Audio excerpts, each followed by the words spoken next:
El tema que vamos a abordar el día de hoy lo he denominado, ya les comparto pantalla.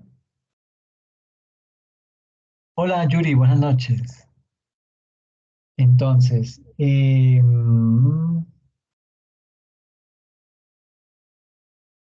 tema se denomina, espera que esto no me deja ver.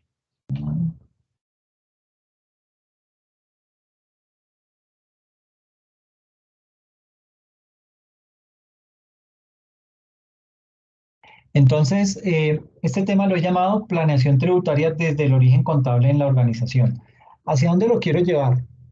A mirar varios aspectos que son relevantes en el momento de la planeación tributaria, sobre todo desde el momento mismo en el que se están construyendo las políticas contables. Entonces, partiendo de eso, eh, digamos que el tema que vamos a desarrollar es el siguiente.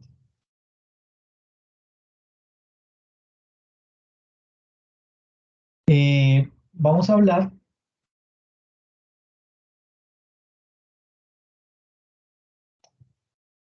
de lo que es el valor residual. Hablaremos también acerca de lo que son los terrenos y los edificios, cómo se puede hacer planeación tributaria desde la política contable que alberga a la propiedad, planta y equipo y puntualmente en terrenos y edificios. Cómo se puede hacer planeación tributaria desde la política contable de las propiedades de inversión, medidas a valor razonable, todo lo que tiene que ver con el reconocimiento de valorización de inversiones, no valorización, sino valoración, perdón, y la depreciación de activos. Entonces, desde estos puntos, digamos que vamos a enfocarnos en la presentación. ¿Listo? Pero antes quiero hablarles acerca de lo que es la CINIF 23. Esa CINIF, digamos que se empezó a implementar en Colombia desde el 1 de enero de 2020 y puntualmente está orientada para las entidades que pertenecen al Grupo 1. Esta norma, la CINIF 23, digamos que habla acerca de lo que son las incertidumbres en los tratamientos de los impuestos sobre las ganancias, eh, digamos que todo lo que tiene que ver con la declaración de renta, ¿ok? Es decir, esa CINIF 23 nos indica que todas las entidades deben realizarse una auditoría tributaria, una autoauditoría tributaria con los mismos criterios que utiliza la DIAN. Entonces, suponga que yo me tengo que autoauditar, pero con la misma rigurosidad que lo haría la DIAN. Es decir, como si la DIAN fuese la que me está auditando. Y en este tipo de auditoría, digamos que lo que se busca es revelar todo lo que se denomina como las posiciones fiscales inciertas. ¿Qué es una posición fiscal incierta? Es aquello en lo que yo como contador, como representante legal, como entidad jurídica o persona jurídica, tengo dudas, ¿sí? No sé cómo manejarlo y pues a veces lo omito o a veces le calculo lo mínimo, ¿sí? Esas situaciones suceden en muchas empresas, pero como les digo, esta CINIF está orientada única y exclusivamente a Grupo 1. Entonces, eso ha tenido muchos problemas, ¿sí? Muchas empresas están en contra de esta CINIF 23. ¿Por qué? Porque digamos que con esa autoauditoría que yo me haga, esa auditoría tributaria, se entiende que esa empresa le va a tener que revelar a la DIAN todos sus secretos, ¿ok? Por ejemplo, imagínense, en una empresa de transportes, puede ser una empresa de transportes especiales, el dueño de la compañía transportaba gratuitamente a varios familiares desde, vamos a decir que desde Bucaramanga a Bogotá y desde Medellín a Bogotá. Y lo hacía también al revés. Entonces, o sea, los traía de Bucaramanga a Bogotá y de Medellín a Bogotá y luego lo llevaba de Bogotá a Medellín y de Bogotá a Bucaramanga. Entonces, cuando esto sale a relucir en esa auditoría tributaria, la DIAN le indica a la gerencia que debe indicar cuánto valen cada uno de esos transportes y le indique la razón por la cual no cobró esos viajes y por esa razón tiene que determinar esa proporcionalidad de esos gastos. ¿Qué gastos? pasajes, peajes, gasolina, etcétera, etcétera. ¿Para qué? Para poderlos descontar de los costos y gastos que verdaderamente se deben deducir. Es decir, esos costos y gastos en los que la empresa incurrió al transportar a los familiares del gerente no tienen ninguna relación de causalidad. ¿Ok? Y en ese orden de ideas, se supone que en la auditoría propia que se realiza a cada organización, ese tipo de situaciones se deben detectar y se deben revelar. ¿Ok?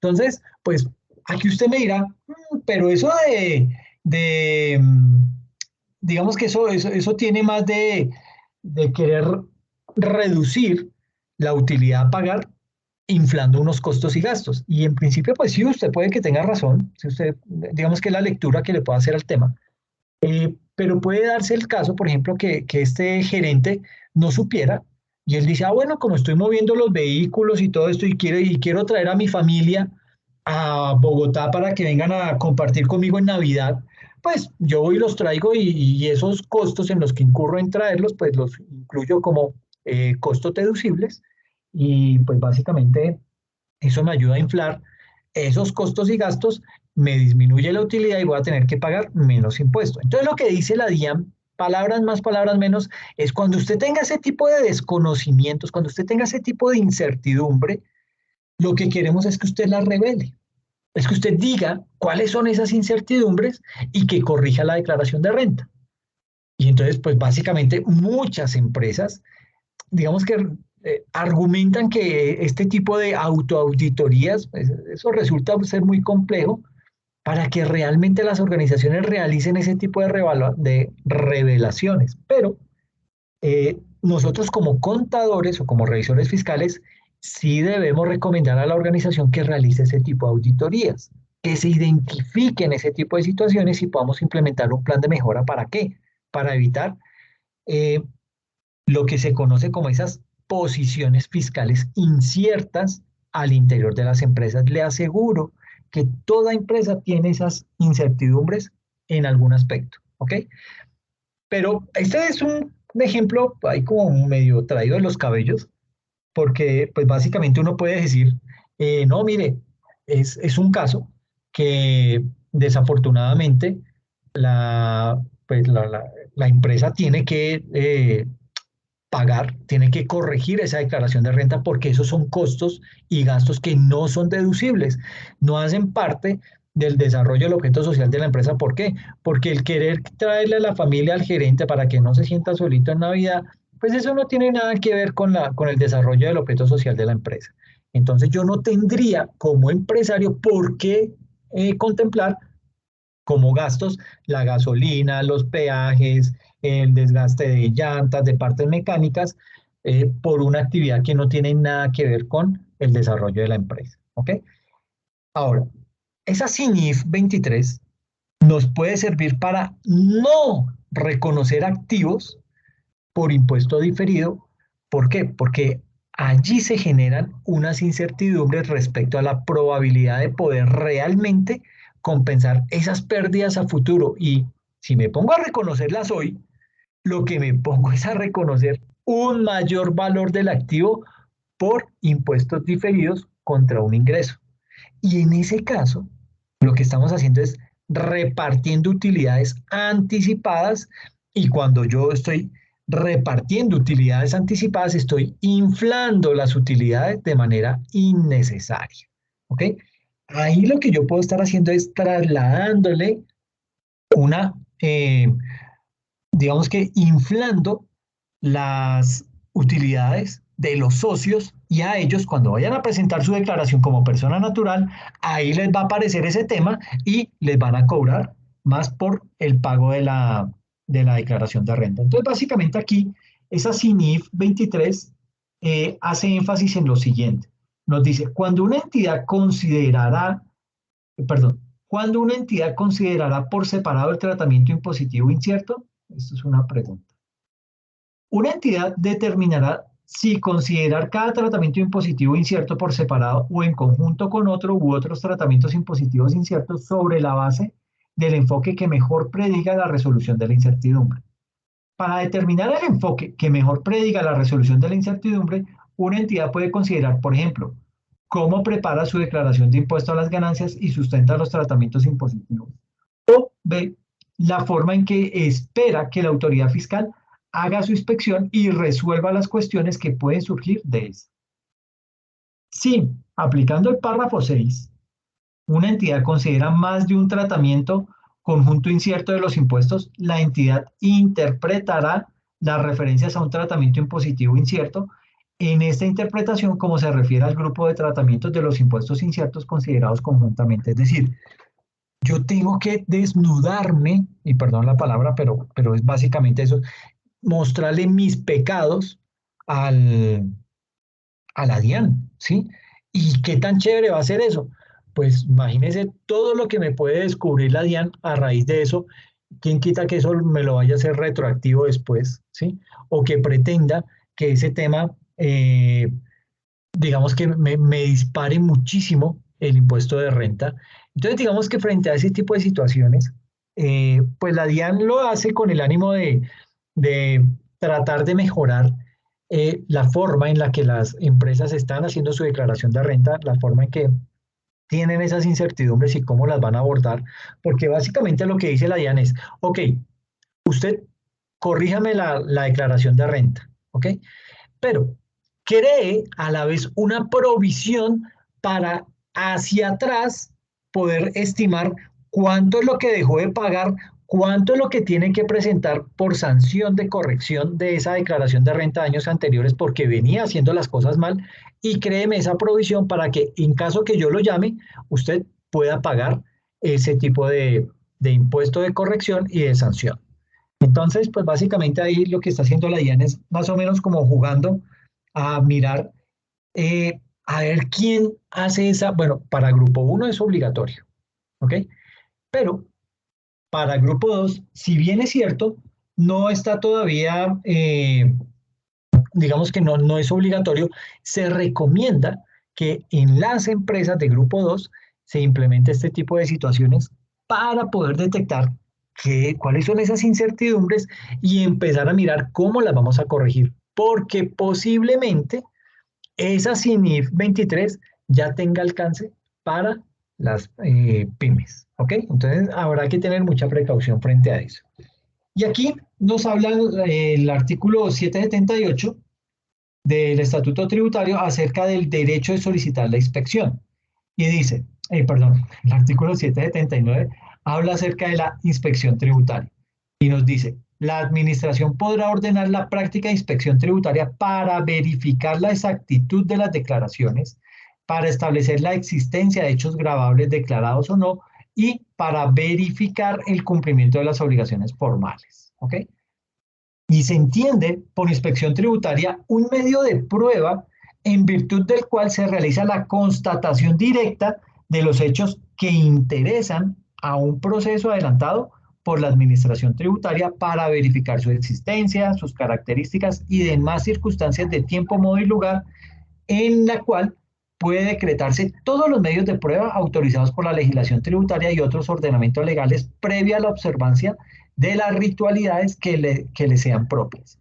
Y esa inspección tributaria se decretará mediante auto que se notificará por correo o personalmente, debiéndose en él indicar los hechos, materia de la prueba y los funcionarios comisionados para practicarla. También nos dice que la inspección tributaria se iniciará una vez notificado el auto que la ordene y de ella se levantará un acta que contenga todos los hechos, pruebas y fundamentos en que se sustenta y la fecha de cierre de investigación debiendo ser suscrita por los funcionarios que la adelantaron. Cuando de la práctica de la inspección tributaria se derive una actuación administrativa, el acta respectiva constituirá parte de la misma. Entonces, básicamente, esto es lo que habla acerca de lo que es la inspección tributaria, pero aparte, el artículo 782 habla acerca de lo que es la inspección contable, ¿ok? Y frente a esa inspección contable nos indica que la administración podrá ordenar la práctica de la inspección contable al contribuyente como a terceros legalmente obligados a llevar contabilidad. ¿Para qué? Para poder verificar la exactitud de las declaraciones, para establecer la existencia de hechos grabados o no, y para verificar el cumplimiento de obligaciones formales.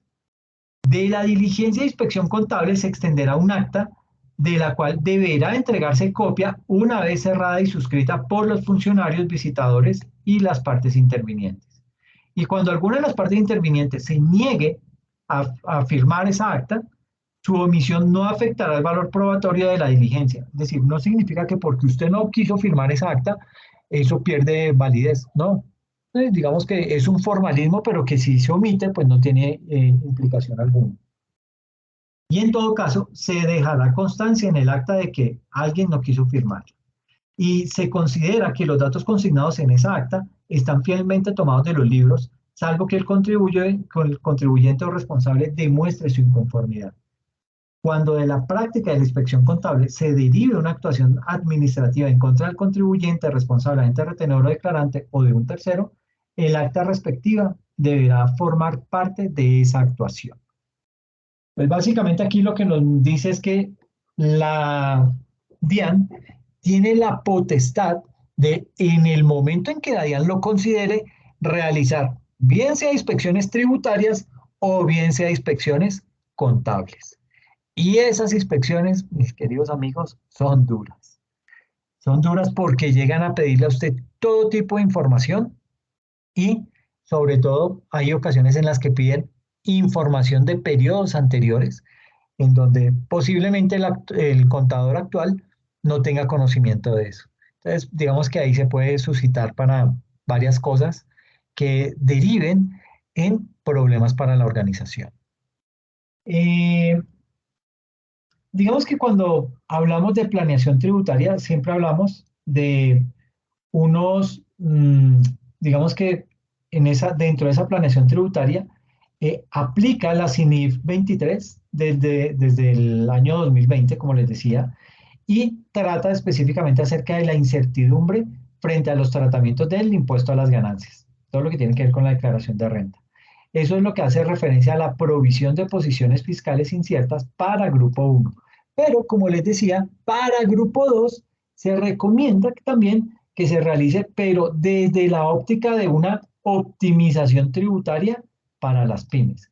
Es decir, que se realicen unos tratamientos del impuesto a las ganancias en las pymes y se hagan esos procesos de autoauditoría para poder determinar si hay cositas raras que valga la pena desarrollar dentro de un plan de mejoramiento. Aquí cuando decimos que para el Grupo 1 aplica la CINIF 23, nos dice que todas las entidades deben realizar una autoauditoría tributaria con la misma acidez con la que lo realizaría la DIAN y después de eso realizar las provisiones de las posiciones financieras que son inciertas. ¿Para qué? Para que cuando se vaya a hacer la corrección, usted ya tenga esa provisión y pueda hacer uso de ella misma. Y cuando es a nivel de las pymes, pues las pymes no están obligadas a aplicar la CINIF 23, pero a lo que sí están obligadas es a realizar unos procesos de planeación tributaria.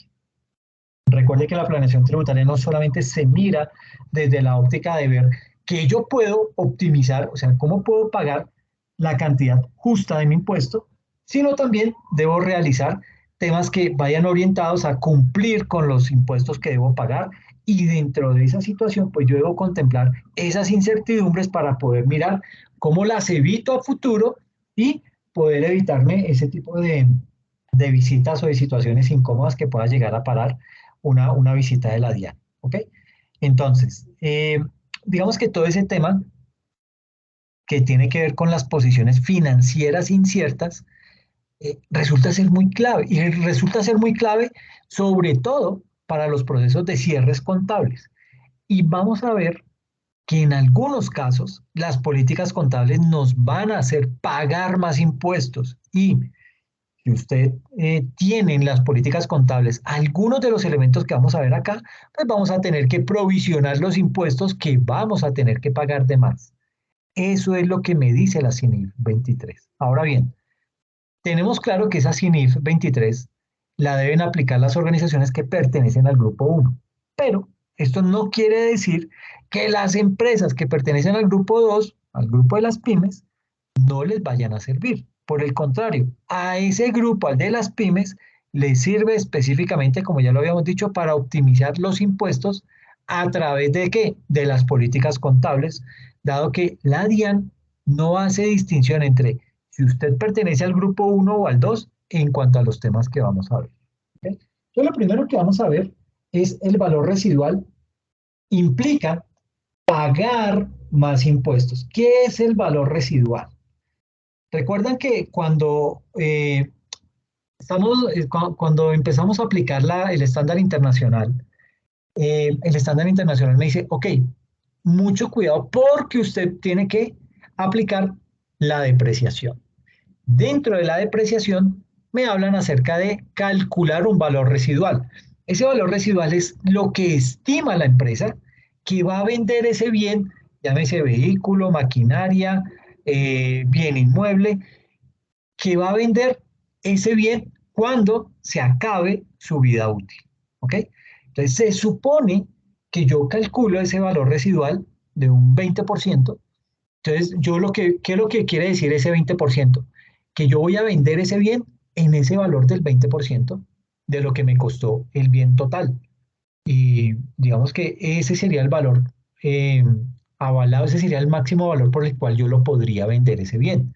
Y eso no está mal. Digamos que uno puede recuperar parte del dinero que invirtió en ese tipo de activo. Pero digamos que a lo que queremos llegar es a que si yo le calculo ese 20% de valor residual a ese bien, significa que yo lo voy a depreciar tan solo por el 80% de su valor comercial. ¿Ok? Es decir, estoy dejando de disminuir o no disminuir, sino de aumentar el gasto por depreciación, lo cual me llevaría a disminuir mi utilidad y por ende a pagar menos impuestos.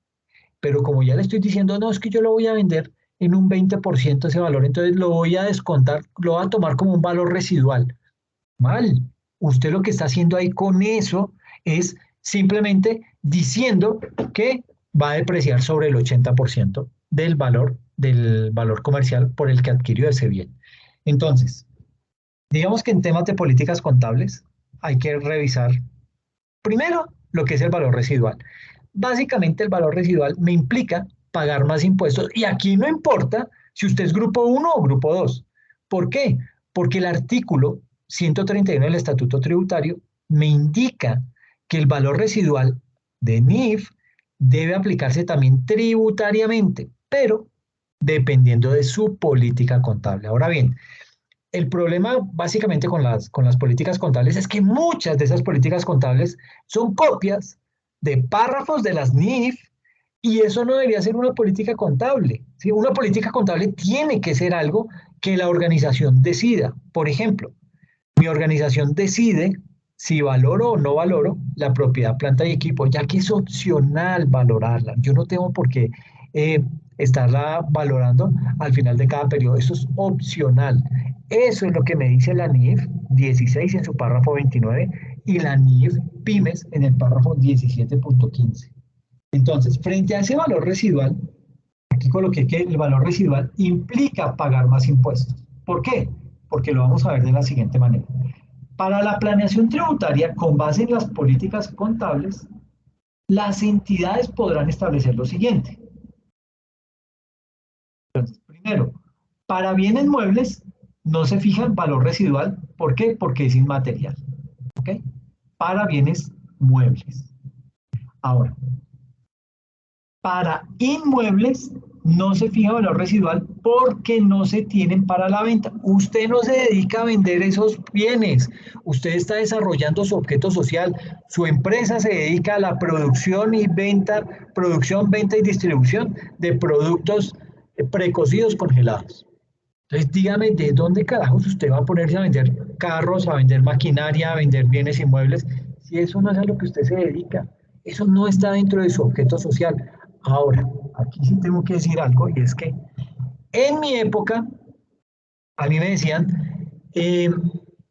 decía el profesor de contaduría, mire, si usted va a constituir una empresa, quiere una empresa con un objeto social grandísimo, en donde usted diga a qué se va a dedicar. Entonces, mi empresa se va a dedicar a la producción, venta y distribución de productos precocidos congelados. ¿Ok? Y después de eso, diga que usted va a vender carros, que usted va a vender casas, que usted va a alquilar terrenos, meta todo lo que usted considere que puede llegar a hacer.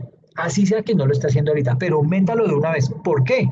El argumento que nos daban era, es que si usted no hace eso, el día que quiera realizar alguna de esas actividades, por el hecho de no estar dentro de ese objeto social tan grande, pues usted va a tener que o no hacer, desistir de ese negocio o ir a la Cámara de Comercio, volver a radicar esa escritura pública en donde dice que ahora dentro de su objeto social usted va a desarrollar esa actividad de venta o de comercialización de bienes inmuebles. Y de esa manera, pues eso le va a costar mucho más. Entonces, ese era el argumento que nosotros nos dan. Por eso usted mira una empresa antigua y esas empresas tienen el super objeto social, porque ahí dicen que van a alquilar, que van a fabricar aviones, van a vender submarinos, van a fabricar, ¿cómo le dicen a los supercarriers? Portaaviones, en fin, usted se inventaba todo lo que podía y lo metía y lo empacaba dentro de ese objeto social. Y eso está mal, ¿ok? ¿Por qué está mal? Porque usted puede utilizar este argumento. Ah, va un inspector tributario y le dice, bueno, a ver, don Alexander, ¿usted por qué aquí en los bienes inmuebles no me calculó el valor residual? Yo fácil le digo, sí, señor auditor, porque yo no me dedico a eso. Mi objeto social no es vender casas, ni vender vehículos, ni maquinarias. Yo me dedico a la producción, venta y distribución de productos precocidos congelados. Me dice, ah, bueno, muy bien. ¿Me puede prestar, por favor, eh, el acta de Cámara y Comercio? Y yo lo saco y ahí dice. Ahí encuentro ese super objeto social que dice, voy a dedicarme a la producción, venta y distribución de productos precocidos congelados y también me voy a dedicar a la educación superior y me voy a dedicar a montar colegios y voy a vender casas, apartamentos, lotes, terrenos, fincas, voy a hacer piscinas, voy a vender carros, meto todo eso, pues me dicen, ah, no, señor, pero es que aquí dice, miren que usted va a vender edificios, casas, lotes, fincas, entonces, como lo tiene contemplado dentro de su objeto social, usted debió haber previsto un valor residual. Entonces, quedo yo sin argumentos. ¿Por qué? Porque eso está inmerso en mi objeto social. Es decir, yo estoy incumpliendo y ahí me aplica una sanción. ¿Por qué? Porque él dice, ah, entonces como no está aplicando el descuento de ese valor residual, usted me está cobrando más por depreciación y eso está mal. ¿Por qué? Porque usted debe calcular el valor residual porque usted dice que va a vender casas, edificios, bodegas y todo eso. Entonces, usted debió haber calculado el valor residual. Y como no lo hice, me aplica una sanción. Voy a tener que realizar la corrección de mis declaraciones tributarias y cobrar y liquidar la sanción. Entonces, eso me va a doler. ¿Ok? Entonces, miren lo importante que es ese tipo de situaciones. Y en tercer lugar, hay que establecer en los certificados de existencia y representación legal que los inmuebles no se pueden vender, aunque en algún momento se vendan, pero usted no tiene por qué colocar eso dentro del certificado de existencia y representación legal, eso no le interesa, eso no tiene uno por qué hacer. Si esto no se estipula, deberá establecerse el valor residual. ¿Ok? Entonces hay que tener mucha precaución, hay que tener cuidado y ser inteligentes al momento de elaborar ese objeto social que va a desarrollar como empresa. ¿Ok? Mucho ojo con eso. Ahora, volviendo al tema del valor residual, es que muchas políticas contables simplemente hablan del valor residual. Dicen que en la organización habrá un valor residual y no dicen exactamente por qué hay valor residual, cuando las mismas NIIF dicen que en lo posible no le coloque el valor residual, por ejemplo, a los bienes muebles. Veamos un ejemplo. Se compra un vehículo de 50 millones de pesos. ¿Sí? Según las políticas contables, el valor residual corresponde al 20% de ese valor comercial. Ese cálculo aparece sin la realización de ningún estudio serio. O sea, simplemente a usted se le ocurrió poner un 20% porque es que vi en internet que había una política contable que decía que el valor residual para los vehículos era del 20%. ¿Con base en qué? Usted tiene que tener un soporte, usted debe tener un sustento de por qué sacó esa cifra, por qué sacó ese porcentaje, por qué generó ese indicador. Todo eso debe estar sustentado. Si usted no tiene un sustento, ni lo escriba, ¿sí? Es hundirse usted solito una daga en el pecho. ¿Ok? Entonces, miren que no se hizo ningún estudio serio para poder calcular qué, que ese 20%. Así las cosas, la base contable y fiscal para depreciar sería los 50 millones que me costó el vehículo menos el 20% de 50 millones son 10 millones. Eso me da 40 millones sobre 10 años. Eso me indica que yo voy a depreciar ese vehículo 4 millones de pesos de forma anual, cuando pude haberlo depreciado en 5 millones si no hubiera contemplado estos 10 millones. ¿Okay? En lugar de deducir esos 5 millones, aquí está la explicación, de gastos. En este tipo de casos, el valor residual me está afectando el descuento de un mayor valor en gastos. ¿Sí me hice entender con este caso el valor residual?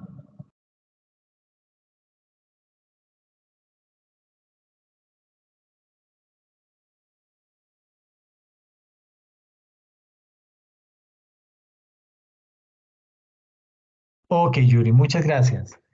Entonces, Sí, profe. ok, Luz, gracias. Entonces, veamos otro ejemplo con el ánimo de mirar un poquito más el alcance de este tema. Entonces, volvemos al punto, el valor residual implica pagar más impuestos. Entonces nos dice, se compra un inmueble el 15 de septiembre de 2020 y lo compramos por 4.500 millones de pesos. Y una revisión tributaria dice que su depreciación fiscal debe ser nula, pues el valor residual es el mismo costo. Y uno dice, pero ¿cómo diablos va a ser el mismo costo los 4.500 millones que por ese mismo valor lo voy a, ese va a ser el mismo valor residual? Eso está mal. Fíjense que tenemos acá la depreciación. Depreciación es igual a costo menos el valor residual sobre la vida útil. Es decir, el costo son 4.500 millones, el valor residual son los 4.500 millones, lo divido entre 45 años, que es lo que me dice la norma tributaria. Usted debería depreciar un bien inmueble en 45 años. Si lo deprecia más años, no hay problema. El problema está cuando lo deprecia a menos años. ¿Ok? ¿Por qué? Porque eso le aumenta el gasto en depreciación.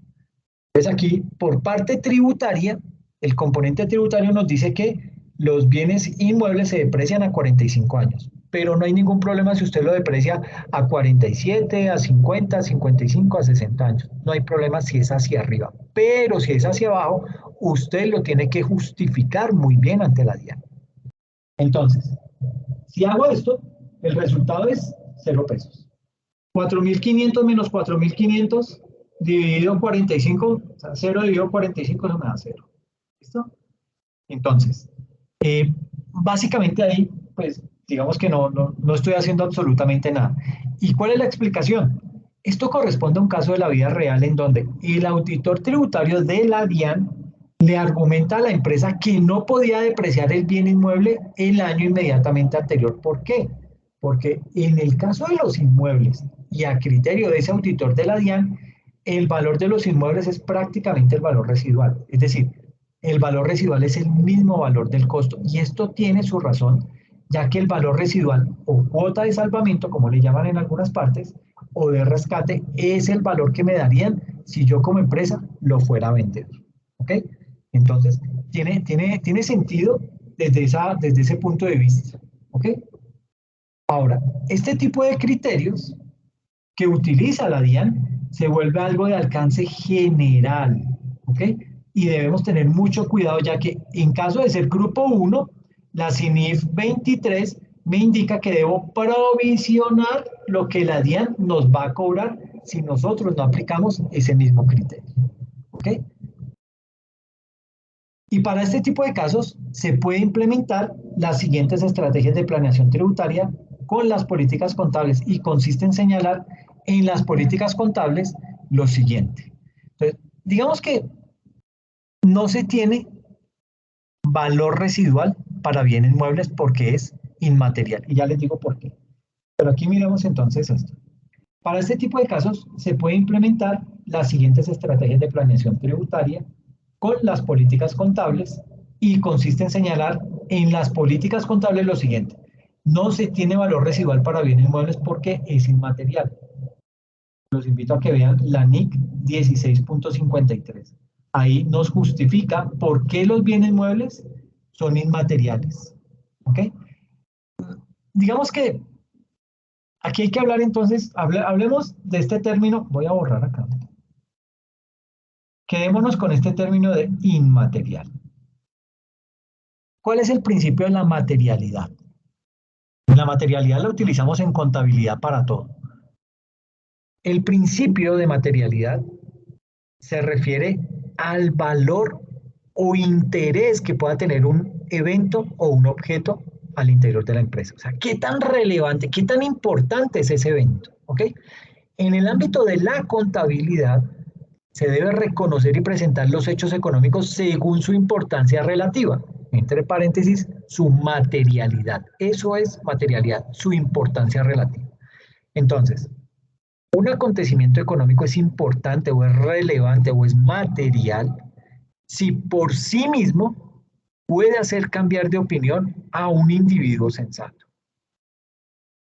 Esa importancia de la materialidad o importancia relativa indica que la observación y presentación de los hechos económicos debe hacerse según su importancia correspondiente. Entonces, un hecho económico es material cuando, debido a su origen o valor, su entendimiento o desentendimiento, tomando en cuenta los contextos que lo rodean, puede incrementar las decisiones económicas de los consumidores de la información. Por ejemplo, al momento de estar elaborando en la empresa los estados financieros, la materialidad se debe fijar con relación al activo total, con relación al activo corriente, al pasivo total, al pasivo corriente, al capital de trabajo, los resultados del ejercicio o al patrimonio según corresponda. Entonces, lo que tiene importancia relativa para un elemento comercial puede no tenerlo para otro. Esa importancia relativa de una cifra, de un rubro dentro del estado de situación financiera puede depender no solo de su cuantía, sino también de su origen. Entonces, para redondear, se puede determinar que una cosa u objeto tiene importancia relativa o es material si existe la posibilidad sensata de que el conocimiento que se tenga de esa transacción haya de mediar en las decisiones de los individuos juiciosos que usan los estados financieros. Imagínese que usted es el gerente de la empresa y su empresa tiene ventas al mes de 10.000 millones de pesos. Y llega un empleado y le dice, jefe, es que es para ver si usted me puede hacer un préstamo de 2 millones de pesos. Es que lo necesito para, es que tuve un percance familiar y necesito cubrir una cuenta. Usted dice, ok, listo, no hay problema, le presto los 2 millones de pesos. ¿Qué me dice la norma? Traiga, calcule o reconozca esa medición inicial de ese préstamo a el valor presente de los pagos futuros que va a realizar ese empleado de ese préstamo. Entonces, ¿usted qué se va a poner a calcular valor presente y a traer ese valor y luego hacer la tabla de amortización y que le cobre una tasa de interés del mercado? No, cero. 2 millones de pesos no son materiales para usted cuando usted tiene unos ingresos mensuales de 10.000 millones de pesos. No es relevante, no significa gran monto, no significa que por esos 2 millones de pesos usted no va a poder pagar la nómina. No significa que por esos 2 millones de pesos usted no va a poder cumplir con las obligaciones tributarias. Eso no tiene nada que ver ahí. En ese caso, se considera que esos 2 millones no son materiales. Ahora, eso debe estar estipulado en la política contable. Siempre lo que les digo, es importante que esa información esté descrita dentro de la política contable. Si no está, ahí ya empiezan los problemas. ¿Ok? Entonces, básicamente, lo que estamos diciendo ahí, perdón, ¿ustedes me pueden confirmar si se está grabando la sesión?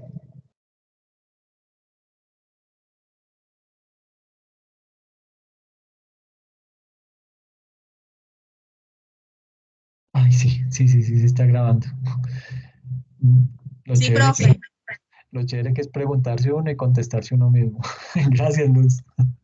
Entonces, básicamente, como les decía, eh, pues digamos que material es, ¿qué tan relevante es eso? Es decir, si yo le doy ese préstamo a ese empleado, ¿será que yo no voy a poder pagar la nómina? ¿Será que si le hago el préstamo a ese empleado, yo no voy a poder cumplir con los compromisos que tengo con mis proveedores? No, no, no afecta. 2 millones entre 10.000 millones, eso no representa absolutamente nada. No es material. Entonces usted no tiene por qué ponerse a aplicar qué valor presente, que traer eso y reconocerlo como la medición inicial y que entonces le calcule unas tasas de interés, que sean unas tasas de interés las del mercado. Cero, no, no aplicaría en ese caso. ¿Por qué? Porque no es relevante. Porque dentro de su política contable especifica eso. Si yo le voy a hacer préstamos a mis empleados, para mí la materialidad en los préstamos arranca desde los 20 millones de pesos. ¿Okay?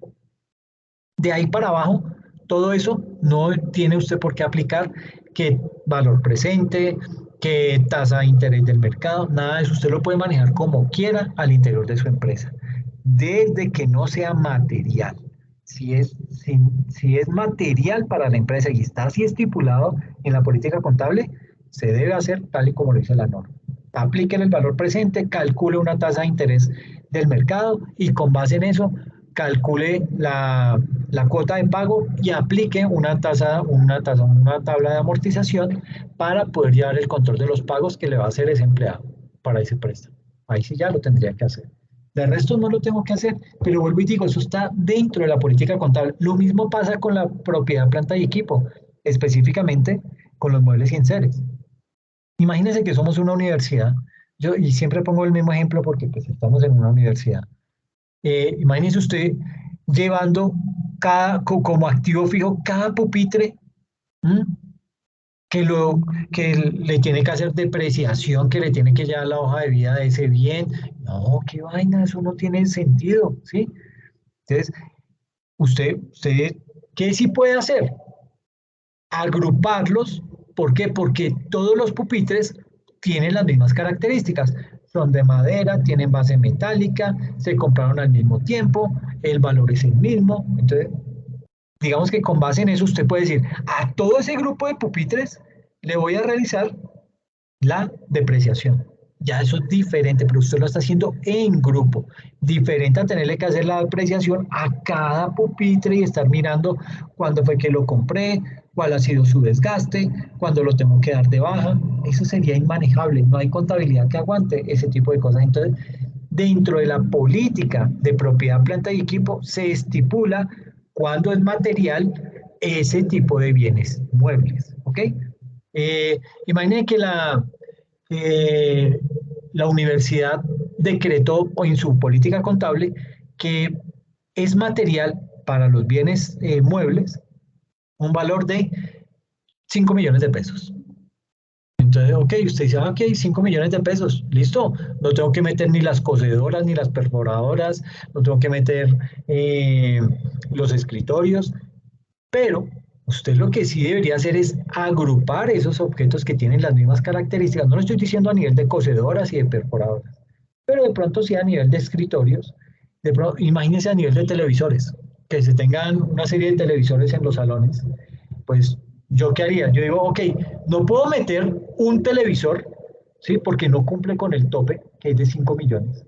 El televisor me costó 2 millones. Entonces yo digo, ok, pero sí puedo meter varios televisores que tengan las mismas características de pulgadas, de marca, de capacidad, fecha en que los compré, etcétera, etcétera. Ahí sí ya aplicaría eso. Entonces, mire que hay que tener muchas cosas en cuenta, sobre todo el momento de hacer las políticas contables. Por eso es que les digo que el tema de elaborar políticas contables, eso no debe ser un tema tan a la ligera. Es un tema que requiere conocimiento del negocio, conocimiento del entorno en el que me estoy moviendo, por ejemplo, en el sector. Ah, que usted es del sector de las pinturas, ok, usted conoce a qué se dedica su empresa, pero también debe conocer cómo está el sector de las pinturas en el cual usted se está moviendo. ¿Ok? Y con base en eso, ahí sí empieza a desarrollar políticas contables, pero es un mal negocio ponerse a copiar y pegar políticas contables de otras empresas cuyo modelo de negocio puede ser tan distinto al suyo y usted copiándose de esas políticas contables. Entonces, eso no es una buena práctica. Es más, una auditoría financiera arranca precisamente por revisar esas políticas contables. Ese es el punto de partida de toda auditoría financiera. ¿Por qué? Porque ya nos hemos dado cuenta como auditores que ahí hay muchas debilidades, hay muchos vacíos y eso hay que entrar a corregirlo porque esa es la base de una organización, sus políticas contables. ¿Okay? En segundo lugar, bueno, claro el tema de material e inmaterial.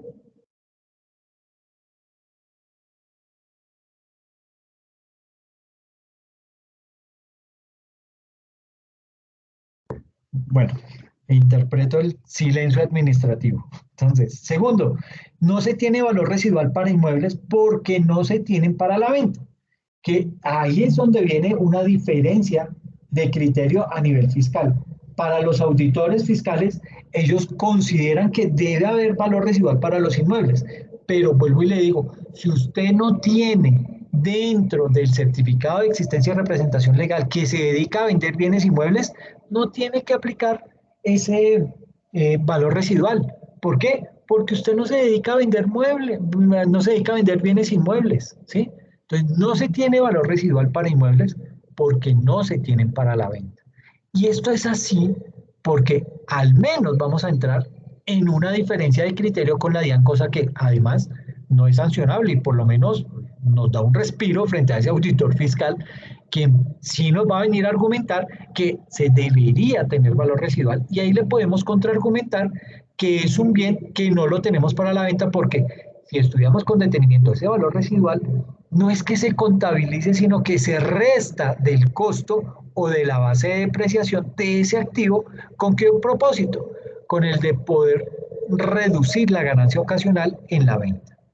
Ahora, si hiciéramos un ejercicio de depreciación con y sin valor residual, vamos a encontrar que si colocamos un alto valor residual, es que vamos a reducir el gasto de depreciación de manera que si llegamos a vender el activo, la depreciación acumulada va a llegar a ser prácticamente nula. Y esto, obviamente, pues afecta o reduce la ganancia ocasional porque la ganancia ocasional en la venta de un activo se genera es porque ese activo está totalmente o muy depreciado al momento de la venta. Pero el inconveniente es que yo como empresa, como organización, adquiero un inmueble ¿para qué? Para desarrollar mi objeto social y no para venderlo. En otras palabras, ¿para qué me van a poner como organización? A adelantar la ganancia porque el hecho de establecer un valor residual es aumentar o adelantar o anticipar las ganancias fiscales y pagar impuestos por ello. Entonces, no aplica. Yo no tengo por qué aplicarle valor residual a los bienes inmuebles. Y en tercer lugar, cambiar el certificado de existencia y representación legal. ¿Okay? Eso es importante hacerlo, así le cueste inicialmente. Entonces, eh, muchos abogados tributaristas recomiendan cambiar el certificado de existencia y representación legal. No decir que se pueden vender los inmuebles, aunque en la práctica se pueda hacer, pero no lo estipule. Usted no tiene por qué dejar eso por escrito, ¿sí? ¿Por qué? Porque si usted lo deja por escrito, esos auditores tributarios toman eso para decir que sí debe tenerse entonces un valor residual. El secreto está en no dejar expreso que se pueden vender los inmuebles, ya que eso, ¿qué hace? Eso obliga a establecer el valor residual. Si no hace estos cambios o si no unifica el tratamiento, ¿qué va a tener que hacer la empresa? Provisionar para esa posible revisión de la DIAN, que es lo que nos dice la CINIF 23, que fue básicamente esa CINIF 23 fue adoptada por el decreto 2270 del año 2019. Ahora, el artículo 131 aplica también a pymes, aunque pues para este grupo ya como lo hemos mencionado, pues no es necesario. realizar la provisión como si es obligatorio para las de grupo 1. ¿Ok? Entonces, digamos que esto es lo que tiene que ver con esa, ese tema del valor residual que básicamente me implica pagar más impuestos. ¿Listo? En segunda instancia, miremos lo que es la separación de terrenos y edificios. ¿En qué consiste eso y cómo puedo hacer planeación tributaria desde ese entonces, desde ese punto? Mm, digamos que en las políticas contables, eh, bueno, y valga la pena mencionar que la política contable no es responsabilidad del contador. Casi siempre se la achacan, ¿sí? Pero no es una obligación del contador.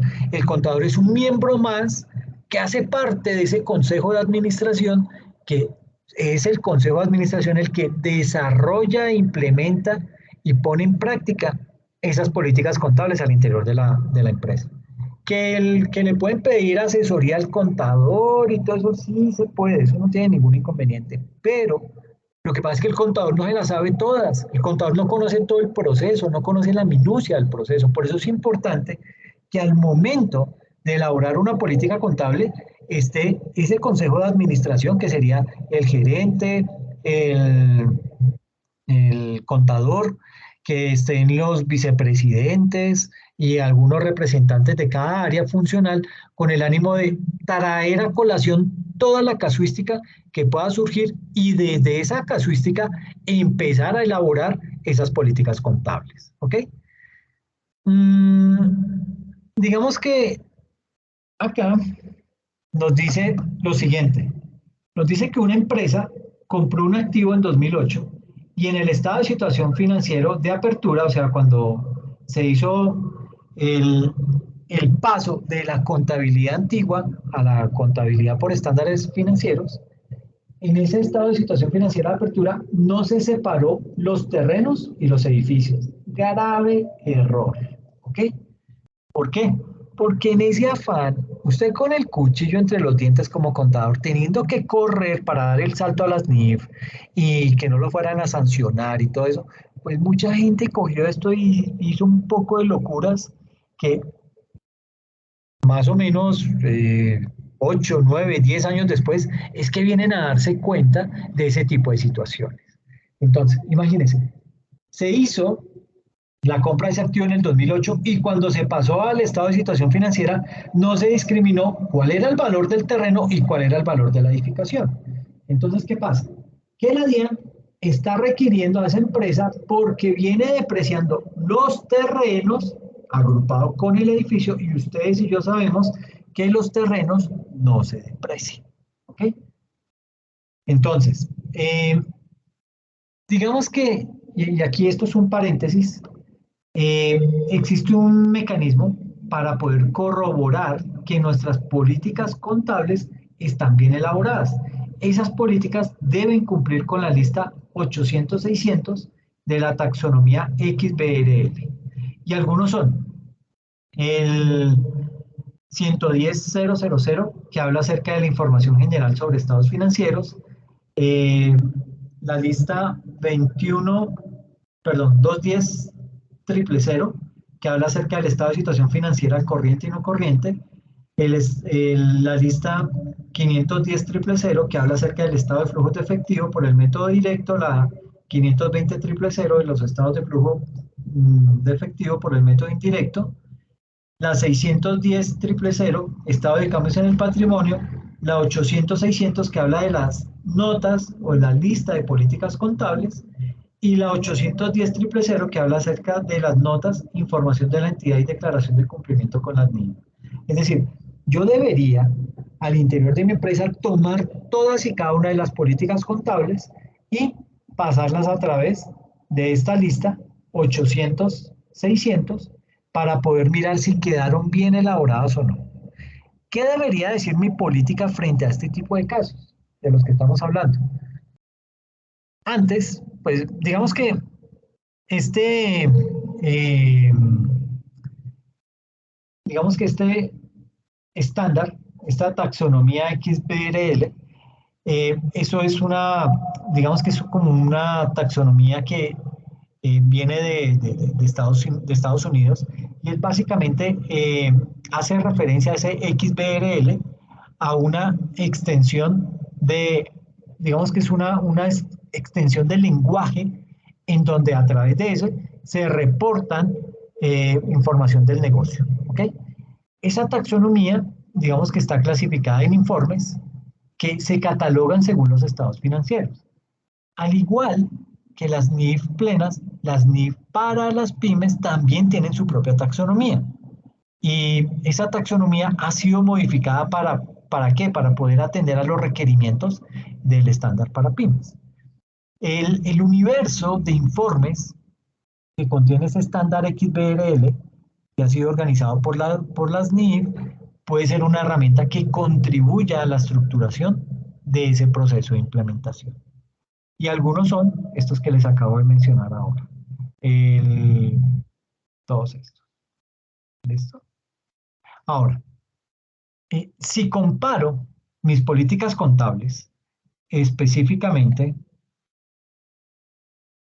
con esta taxonomía, o sea, paso todas mis políticas contables y las comparo con esa taxonomía XBRL y estas no cumplen eso, significa que mis políticas no están bien elaboradas y me hacen pagar más impuestos. ¿Ok? ¿Por qué? Porque son políticas que de pronto yo copié, políticas que lo que hice fue tomar las NIF y replicarlas ahí y hacerlas ver como una política contable, y eso está mal. Entonces no me va a servir para el propósito que necesito. ¿Listo? Ahora, eh, me dice acá que una empresa compra un inmueble en 1.000 millones de pesos en una copropiedad comercial y su coeficiente es 5% que debería reclasificar a terrenos y solo depreciar 955 millones. Pero esto debería especificarse en las políticas contables. Yo debería tener eso totalmente claro dentro de mi política contable. ¿Ok? Y en tercer lugar, otras formas de separar es por avalúos externos o internos. Es decir, sucede que cuando compramos un bien inmueble, en las escrituras nunca aparece separado el valor de, usted compró un apartamento, bueno, ese apartamento tanto equivale al terreno y tanto equivale al edificio como tal, ¿ok? No lo dice por ningún lado, eso nunca viene separado. Contablemente nosotros como contadores lo debemos separar y lo debemos registrar, ¿ok? Eso hay que tener precaución con ese tipo de cosas. ¿Por qué? Porque si yo no lo hago, simplemente estoy depreciando un bien inmueble, que puede ser el edificio, más el terreno. Y el terreno no se deprecia. ¿Ok? Eso me podría estar llevando a una sanción. Ahora, hablando de estrategias de planeación tributaria, podríamos contemplar que el valor del edificio se incremente con las mejoras que se le realicen a ese edificio. Pero pues, de resto, si no le hago mejoras, pues no tengo por qué valorar ese bien inmueble. ¿Ok? Entonces, esto para tenerlo presente, ¿por qué? Porque en muchas entidades este tipo de situaciones se presentan. ¿Ok? Digamos que no se discrimina el valor del terreno del valor de la edificación y eso deriva en graves problemas contables y tributarios.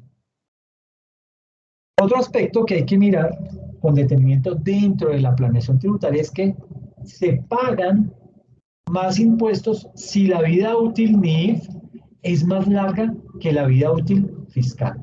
¿Ok? Lo que les decía yo de los edificios. La DIAN, en su estatuto tributario, especifica cuáles son los montos a depreciar por cada bien, ¿sí? Que usted los puede tomar como parámetro o los puede implementar tal cual como los dice el estatuto tributario. Pero yo les he dicho, por lo general en Colombia, un bien inmueble se deprecia a los 60 años.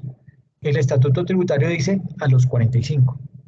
¿Qué pasa si usted lo deprecia a los 60 años? Que va a pagar más impuestos. ¿Por qué? Sucede que este tipo de situaciones se dan porque no hay concordancia entre la vida útil fiscal y la vida útil de las NIF. Y para colmo de males, si la vida útil NIF es más larga que la fiscal, voy a terminar pagando más impuestos y con la entrada en vigencia de la CINIF 23 voy a tener que empezar a provisionar el pago de ese impuesto si no empiezo a unificar esa vida útil. Entonces veamos un ejemplo. Eh, Básicamente, la compañía adquiere una máquina cuyo costo asciende a 1.000 millones de pesos y se deprecia a 10 años fiscalmente, generando un gasto de 100 millones anuales. Por otra parte, la vida útil NIF muestra una realidad económica de 20 años, ¿okay? Generando un gasto de solo 50 millones de pesos. O sea, la mitad. La incertidumbre tributaria se genera en las interpretaciones de la DIAN que no le reconocerán la diferencia en la depreciación, ya que el artículo 137 del Estatuto Tributario señala que la vida útil fiscal es la misma que la establecida en sus políticas contables. Los límites del mismo artículo solo aplican si el gasto por depreciación NIF fuera mayor al fiscal. Entonces, vida útil fiscal, 10 años. Me da 1.000 millones entre 10 años. Yo tengo que depreciar en 100 millones ese bien. Pero sucede que en mis políticas contables le tengo que la vida útil es de 20 años.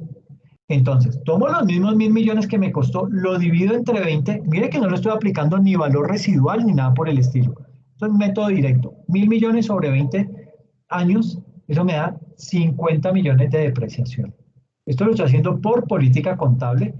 El anterior, el de la vida útil fiscal, lo estoy haciendo con 10 años por política pública, que es lo que me dice el artículo 137 del Estatuto Tributario. ¿Cuál es la diferencia? 50 millones en contra mía, ¿ok? Entonces, hay que tener precaución con eso, ¿sí? Ahora, digamos, bueno, este es otro caso de los socios. Sigamos con este caso. Digamos que eh, la vida útil, la vida útil contable, y es que volvemos al punto, es que ahí es en donde está el problema. Cuando la parte contable no se habla directamente con la parte tributaria. Entonces, usted tiene que hacer unos cálculos para poder determinar lo que va a pagar por declaración de renta y tiene que hacer otros cálculos para poder tener su contabilidad al día de acuerdo a lo que le dice el estándar internacional. Eso es bien difícil de manejar. Pero digamos que la vida útil NIF muestra una realidad económica de... bueno, miremos un ejemplo, a ver si con este me hago entender más. Tenemos varias máquinas al interior de la organización y esas máquinas costaron 2.500 millones. Y esas máquinas se deprecian a 10 años, según lo que dice el artículo 137 del Estatuto Tributario. Entonces, se deprecian a 10 años. Eso me genera un gasto de 250 millones de pesos. ¿Ok? Pero la vida útil NIF muestra una realidad económica de 25 años. ¿Sí? Entonces, ya no es de 10 años, sino de 25, 15 años más. ¿Ok? Eso me genera un gasto de solo 100 millones. Mire, tenía un gasto de 250 siguiendo la norma fiscal, pero en la norma contable es tan solo de 100 millones de años. Aquí en ese caso, la incertidumbre tributaria se genera en las interpretaciones de la DIAN que le van a negar la diferencia. ¿Por qué? Porque el artículo 137 del Estatuto Tributario señala que la vida útil fiscal es la misma que la establecida en sus políticas contables. ¿Ok? Entonces, en ese tipo de casos, como a la DIAN le conviene que usted le pague, que usted deprecie a más años, le dice, no, tranquilo, así está bien. Pero ¿qué pasa? Que si usted empieza a depreciar a tan solo 10 años y en su política contable dice que lo va a depreciar a 25 años, ahí se le voltean las cosas. Ahí el problema es suyo. ¿Por qué? Porque una cosa es lo que está depreciando y lo que está diciendo en su política contable cómo lo va a depreciar y otra es amarrarse solamente a la parte tributaria. Y ahí el auditor le dice, me da mucha pena, señor, pero usted tiene que depreciarme eso a lo que dice su política contable, es decir, en el caso que estamos viendo, a 25 años. ¿Por qué? Porque eso es a lo que usted tiene medida su vida útil. ¿Ok? Entonces, hay que tener mucha precaución con eso. ¿Listo? Aquí me dice también que los socios pagan más impuestos. ¿Por qué pagan más impuestos? Porque en el concepto tenemos unos ingresos supuestos de 500 desde la parte contable y 500 desde la parte fiscal. Entonces aquí no hay diferencia en ese primer rubro. En los gastos por depreciación, aquí yo tengo unos gastos por 50, ¿sí? Y acá tengo unos gastos por 100 millones desde lo fiscal. Es decir, tengo una diferencia de menos 50. ¿Cuál es el total? 450, es decir, 500 menos 50 me da 450. Y desde lo fiscal, 500 menos 100 me da 400. Sigo teniendo una diferencia de 50 positivo. El impuesto de renta, calculémoslo un 32% sobre este total, me da el 32% de 450 me da 128 y el impuesto de renta sobre 400 me da 128. ¿Ok? Utilidad después de impuestos, 322 y aquí es 272. Ah, ¿por qué me da la utilidad 128? Perdón, ¿por qué me da el impuesto de 128? Porque yo pago el impuesto sobre la mayor utilidad, en este caso sobre los 450. ¿Ok? Por eso se me dispara a 128, que es lo que tendría que pagar de declaración de renta. ¿Cuál es la utilidad después de impuestos? 450 menos 128 me da 322. Y 400 menos 128 me da 272. Esa es la diferencia y termino yo estando por debajo en 50. Eso me termina afectando el tema de la utilidad en la organización. Y esos 50 millones, estos 50 millones son grabados en cabeza de quién? Del socio como persona natural. Con la tarifa del numeral 2 del artículo 242 y deben ir a la subcédula 2 de la cédula de dividendos según el numeral 2 del artículo 343 del Estatuto Tributario Nacional. Entonces, mire que aquí, por un tema simplemente de diferencias entre lo contable y lo fiscal, estoy castigando al socio, al accionista, diciéndole que él tiene una utilidad de 50 millones de pesos que no existe, porque es una utilidad que no existe, ¿ok? Pero que para la DIAN se interpreta como una utilidad que no ha sido repartida y por ende, cuando este socio vaya a presentar la declaración, él va a tener que contemplar esos 50 millones de utilidades no repartidas como un mayor valor de su patrimonio y esto le va a inflar su impuesto a pagar. Por eso es delicado este tema de las depreciaciones. Hay que tener mucha precaución con eso. ¿Por qué? Porque en cualquier momento nos puede jugar una mala pasada. ¿Ok? Pero no es solamente desde el punto de vista de la depreciación. Ah, bueno, aquí miremos. Eh, digamos que en este punto, la DIAN puede negarle la mayor depreciación de 250 millones, como lo veíamos en el ejemplo anterior. Un poquito de esto.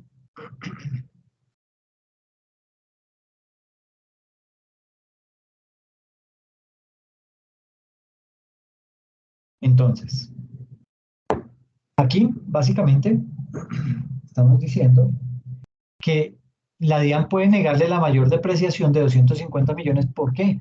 Porque su vida útil NIF es mayor, su vida útil contable es mayor. Y para ese tipo de situaciones, ¿qué hay que hacer? Debo unificar la vida útil contable y fiscal. Esto me va a ayudar a evitarme muchos problemas. ¿Por qué? Porque el órgano tributario se basó en estudios de mercado para establecer las vidas útiles y no se tiene un estudio propio. Entonces, ¿eso qué quiere decir? Que posiblemente usted estimó la vida útil de los bienes muebles, de los bienes inmuebles, en 60 años, solo porque así dicen los libros de contabilidad, solo porque es lo que se acostumbra a hacer y no en un estudio propio que justifique que realmente esa es la edad a la cual usted debe empezar a depreciar sus bienes inmuebles. Segundo, una máquina puede durar más de 10 años, pero con repotenciación, ¿sí? Que se registra como otro activo. Tercero, si se acaba la vida útil y se sigue usando esa maquinaria, podría valorarlo y no depreciar el avalúo. Eso lo permite la NIC 16.79b, la, la NIC 39 y la NIF para pymes 17.15. Cuarto, usar el criterio de prudencia y unificar si no cotiza en bolsa. Y quinto, diferencia es inmaterial si establece rangos de vida útil, por ejemplo, que sus vehículos se deprecian entre 8 y 12 años. De esta manera, cuando usted utiliza este tipo de rangos, eso puede hacer que la vida útil varíe y puede que varíe a su favor, en cuyo caso pues va a ser bueno porque va a tener que pagar menos impuestos. Otro aspecto desde las políticas contables es tener propiedades de inversión a valor razonable. ¿Eso qué me implica? Me implica que el socio pague más impuestos. Así como lo vimos ahora con la depreciación, aquí también podemos hacer que con las propiedades de inversión le traslademos ese mayor valor de pago de impuesto al socio directamente. Y recuerden, como contadores, no solamente debemos velar por los buenos resultados de la empresa como tal, sino también debemos velar porque los socios, digamos que no le vayamos a generar una carga adicional.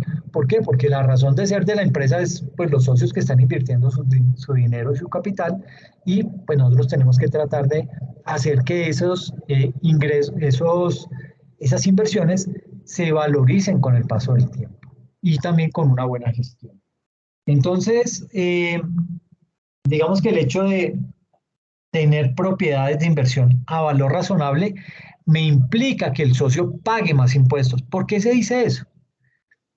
Imagínense que una estrategia que deberían tener en cuenta las entidades al momento de realizar su planeación tributaria o tomando como base las políticas contables es precisamente el tratamiento de las propiedades de inversión. ¿Por qué digo eso?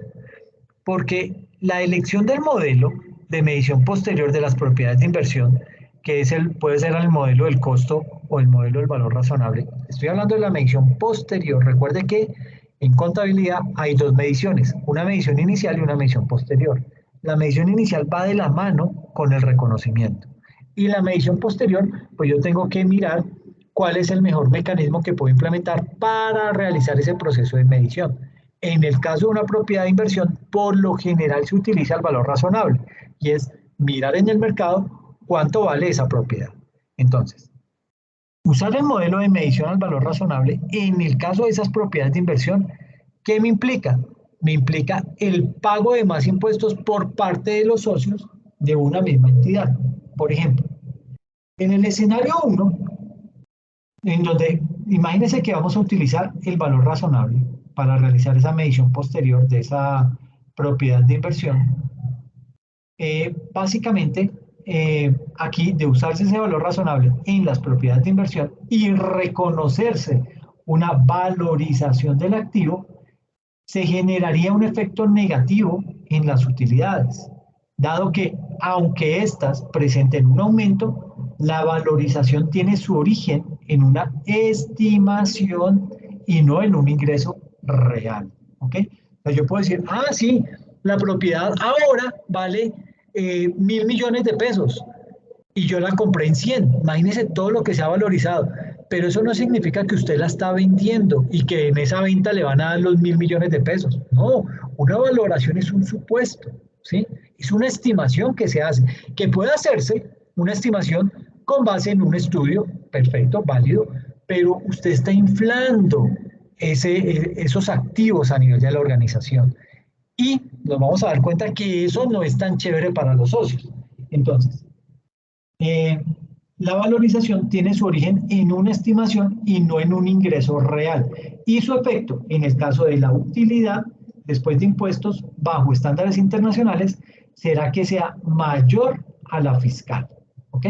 Ocasionando una mayor diferencia agravada entre lo contable y lo fiscal, la cual estará a cargo de quién?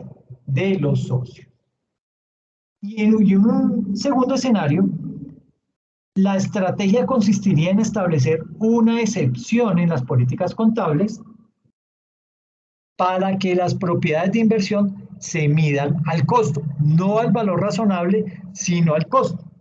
De no establecerse, las entidades pertenecientes al Grupo 1 estarían obligadas a medir las propiedades de inversión cada año al valor razonable. Y al hacerse de esa manera, estoy inflando unas utilidades que no son ciertas, estoy inflando unos valores que van a hacer que mi utilidad contable sea mayor a la utilidad fiscal. Por ende, voy a tener que pagar más impuestos. Ahora, en cuanto al reconocimiento de valoración de inversiones, el registro se podría realizar en una partida conciliatoria por estimaciones en la que el mayor valor se reconoce en una subcuenta de la inversión con una contrapartida en un ingreso o en el patrimonio. Ahora bien, ¿qué me determina a mí como empresa? Que la contrapartida de la inversión sea un ingreso o se registre en el patrimonio. Pues básicamente el factor determinante es el modelo de negocio. En este caso, si el modelo de negocio no es financiero, la estrategia sería no reconocer la valorización como un ingreso, ya que ello generaría una mayor volatilidad. ¿Okay? Ahora, este es un tema que debemos mirar o que debemos revisar en todas nuestras políticas contables. Veámoslo por medio de un ejemplo. Hay que tener en cuenta que esto aplica para el caso en que la sociedad cotice en bolsa o si es que lo exige un amplio número de socios capitalistas. El ejemplo es el siguiente. Eh, digamos que aquí, inflando las utilidades con valorización de propiedades de inversión, ¿sí? Esto, pues digamos que no es aceptado fiscalmente según el artículo 28.5 del Estatuto Tributario. Entonces, nos dice, se compra una bodega en 600 millones de pesos, se arrienda y se clasifica como propiedad de inversión.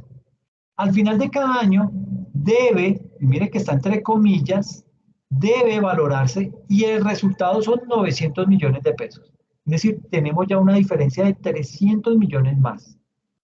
Solo si cotiza en bolsa o se lo exige un amplio número de accionistas, en las pymes, según el párrafo 7, 8, 10, 1.1, 1.3 y el marco conceptual. Entonces, ¿cómo se haría la medición inicial al costo? Pues tengo unas propiedades de inversión valorizadas por 600 millones de pesos y eso lo hago una contrapartida que va o bien sea al efectivo o bien sea una cuenta por pagar al crédito por 600 millones de pesos.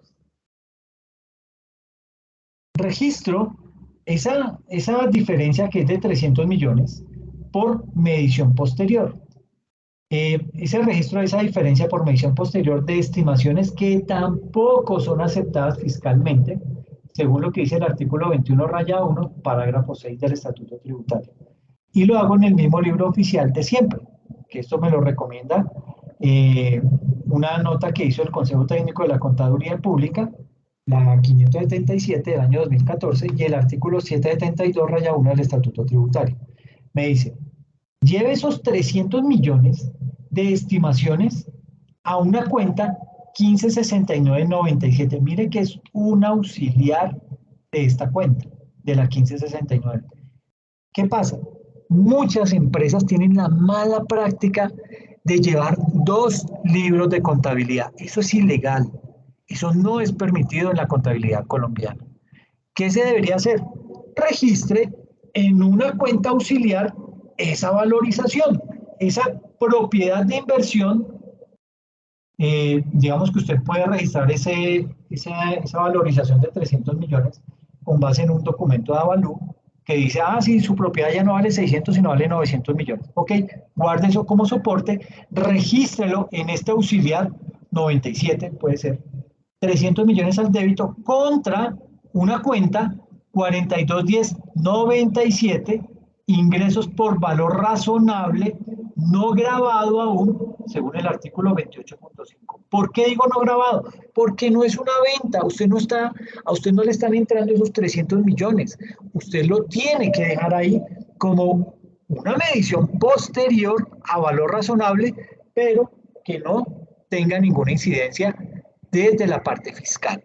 Esos 300 millones de pesos no le tienen por qué hacer ruido alguno en su declaración de renta. ¿Por qué? Porque es una medición contable, es una medición posterior y el estándar internacional, desde la parte contable, le dice, ok, si es una propiedad de inversión, mídalo a valor razonable. Esa medición no debería tener ninguna implicación desde el punto de vista tributario, ¿ok? Únicamente hago esa salvedad ahí en la parte contable para dejar la evidencia que estoy cumpliendo con lo contable, con el estándar contable, pero no tiene ninguna implicación desde lo tributario, ¿ok? Entonces, básicamente, y a nivel de conclusiones de este punto importante de las propiedades de inversión, podemos decir que ninguno de esos registros es bajo norma local, ¿ok? Todo es bajo estándar internacional por usar esos códigos de cuentas. O sea, no significa que porque tengo estos códigos aquí, 1569, 1110, perdón, 42, 10, 97. No porque tengo esos códigos significa que yo estoy en una norma local. No, para nada. Yo estoy cumpliendo mi estándar internacional. ¿Sí? ¿Y por qué se dice eso? Porque las NIF no tienen PUC. ¿Ok? Las NIF no hablan en ningún momento de un plan único de cuentas, no dicen que usted se tiene que ceñir a tal plan único de cuentas, nada de eso. ¿Ok? Segundo, esa subcuenta 97 de la que hacemos referencia acá en este registro contable, esta subcuenta 97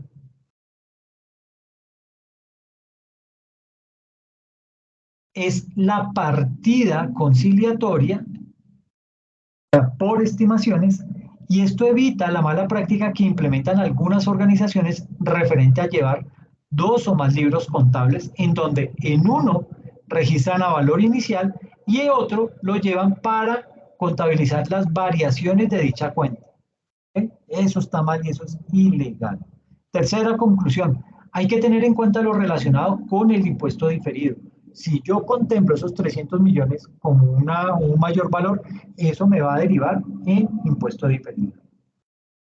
Esta estimación que hemos hecho de los 300 millones por haber realizado una medición posterior a valor razonable, esa estimación aumenta las utilidades comerciales y a su vez me aumenta los impuestos del socio. Esto con base en lo que dice el artículo 49 del Estatuto Tributario. Para conocer más acerca del impacto de ese artículo 49 del Estatuto Tributario, les recomiendo este enlace. Se lo voy a copiar aquí en el chat.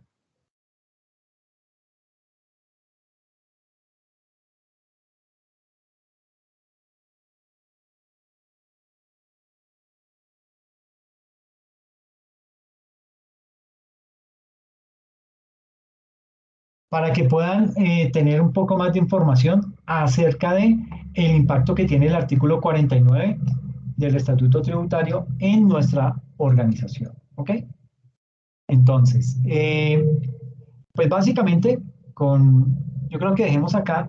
La próxima semana seguimos bueno, este es el reporte, digamos, cómo se haría la conciliación fiscal en el formato 2516 de ese tipo de transacción. ¿Qué puede llegar a pasar ahí? Pues básicamente, digamos que vendría siendo lo siguiente. Mm, digamos que dentro de esta parte tenemos que, por un lado, tenemos lo que es la cuenta.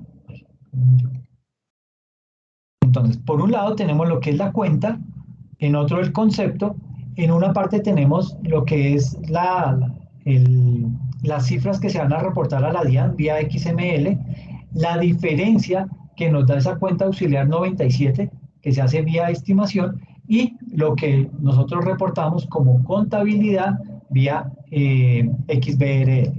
Entonces, tenemos por un lado la propiedad de inversión, la 1569, al costo, lo que nos costó esa propiedad, 600 millones, al débito, versus una cuenta 1110 efectivo o 25, 22 algo, cuentas por pagar, al crédito 600 millones. En la parte de diferencia aquí no me afecta para nada, si esto va libre.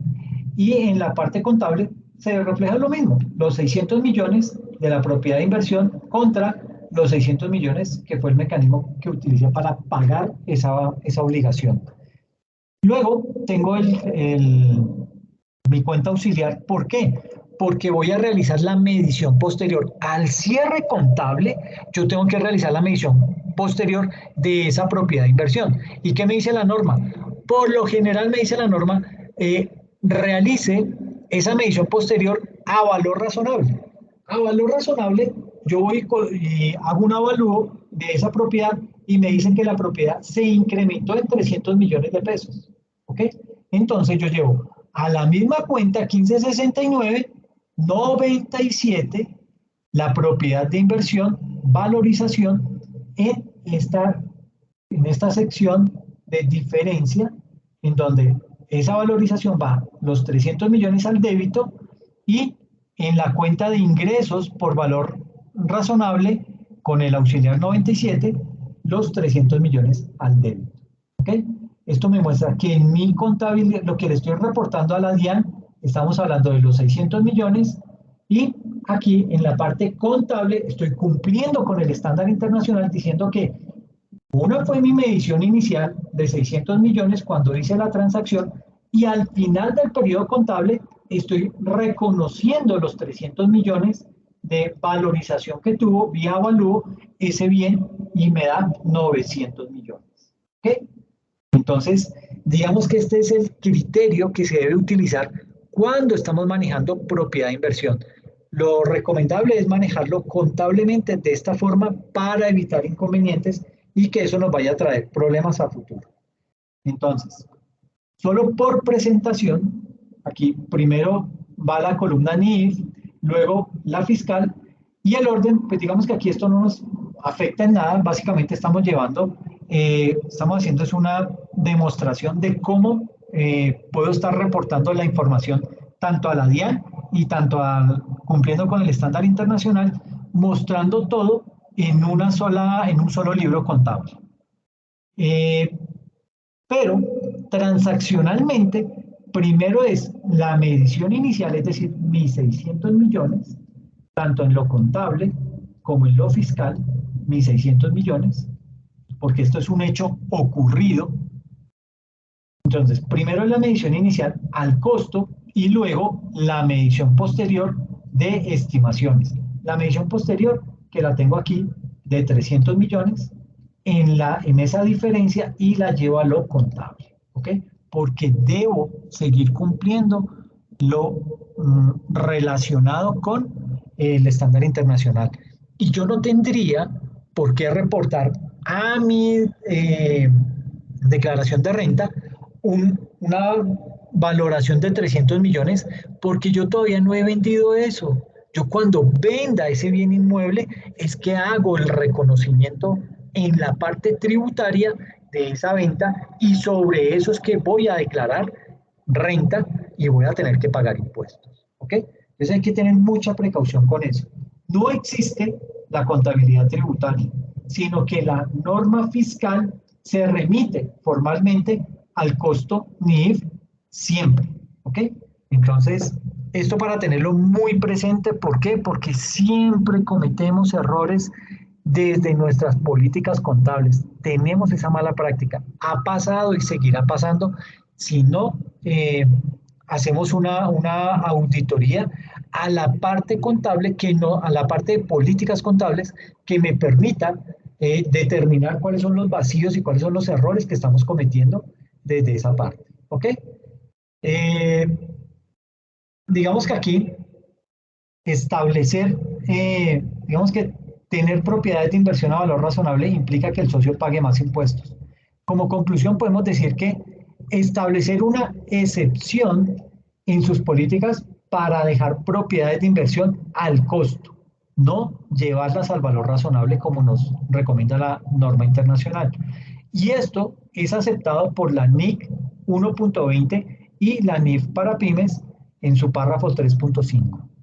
Aquí básicamente, eh, digamos que es bien importante establecer esa excepción y esas normas internacionales, tanto la NIC 1.20 y la NIF PYMES 3.5, eh, digamos que ahí podemos apoyarnos en esa normativa y nos dice, además la norma, que podemos hacer una revelación en las notas a los estados financieros en donde vamos a especificar que nos hemos separado de las NIF, aunque lo estamos revelando, en el sentido en que no voy a llevar las propiedades de inversión a valor razonable, sino lo tenemos en nuestras políticas contables y básicamente estaremos obligados a valorar las propiedades de inversión cada año y además a llevarlas al valor razonable con cambios en resultados y eso me afecta de manera considerable.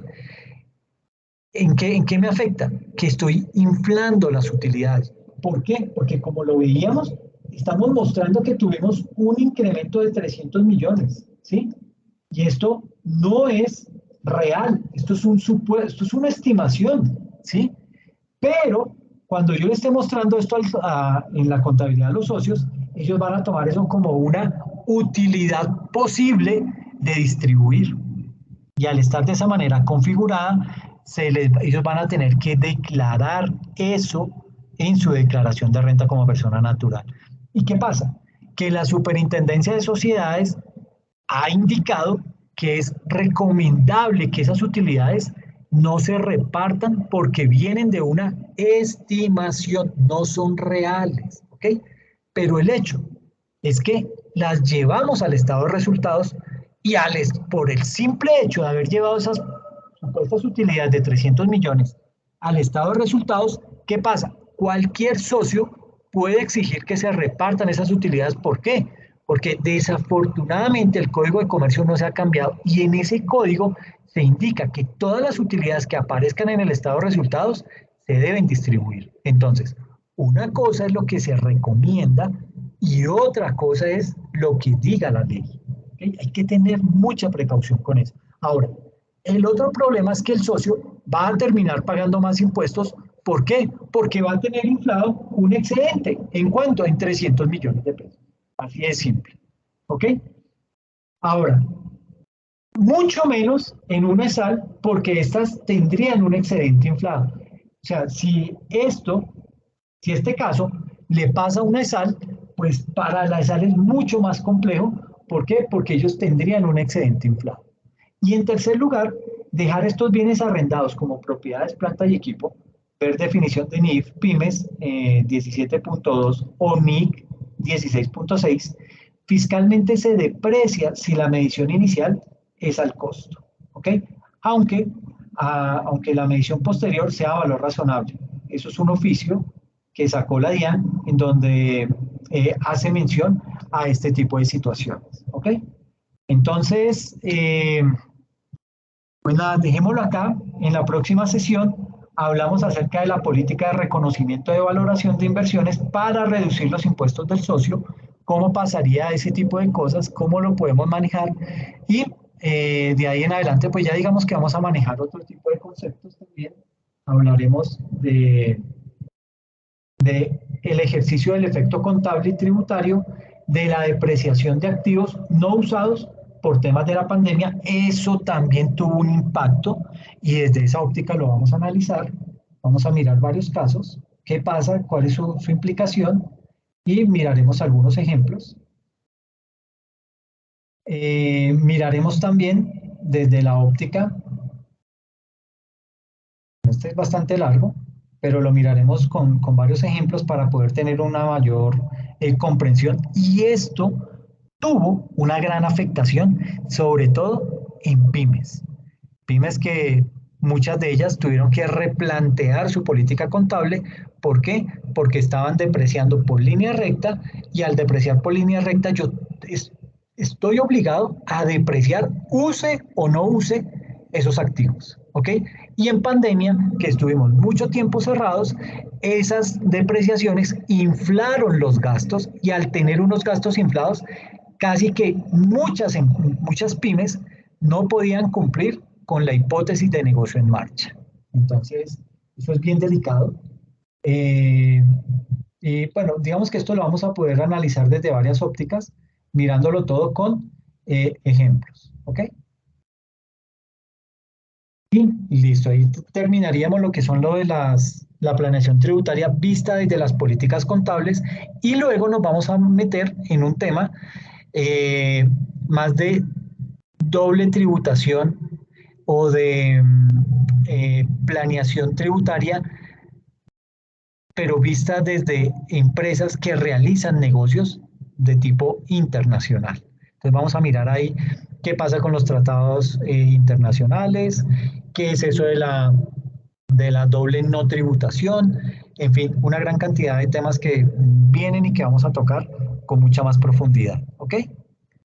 No sé si tienen alguna inquietud al respecto, alguna duda frente al tema. Sé que en muchos aspectos aquí hemos tenido que remitirnos a la parte contable, pero vemos cómo la parte contable también tiene una gran incidencia en la parte fiscal. Y eso es lo que deriva en que yo pague más impuestos o pague menos. ¿Ok? Pero obviamente todo lo voy a tener que soportar debidamente ante alguna autoridad que me requiera, puede ser alguna autoridad fiscal. ¿Ok?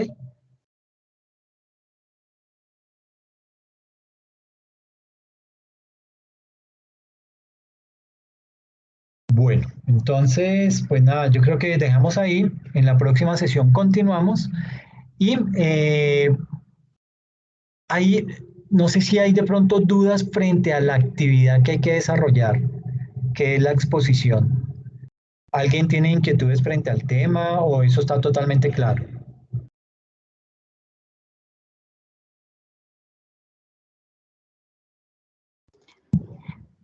Hasta ahora bien.